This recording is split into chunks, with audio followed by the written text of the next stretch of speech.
چی میکنی تو روله؟ ها؟ همین از خودت است؟ بله. با چی خوشحالیم؟ مصطفی فهمیدی شیرینی گرفته بود.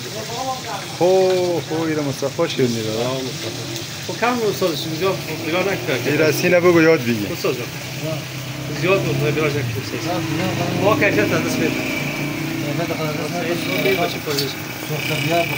نه سیز بود. خودت بفهمم متوسط. یعنی اون موی وطنی است؟ آیا از خود سیار است. یعنی اون خلیفه مون.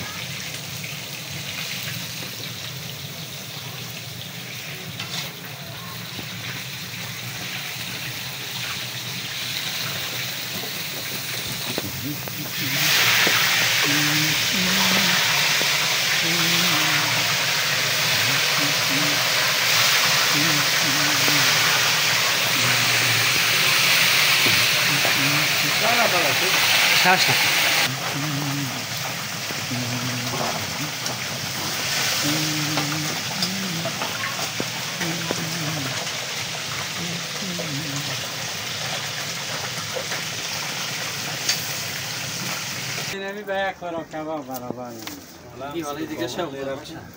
این دیگه شوق داره. این دیگه ماکشتنش آمدنش.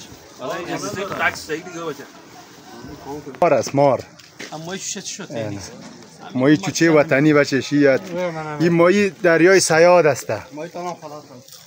یعقوب دیگهش نمانده؟ مانده بیا. نگفتی از کجا آورده میره؟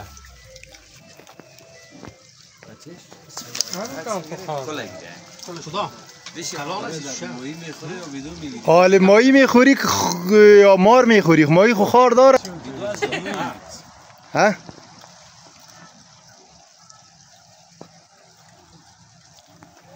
یا ماهی سیاده که میگفته؟ یا ماهی سیاد.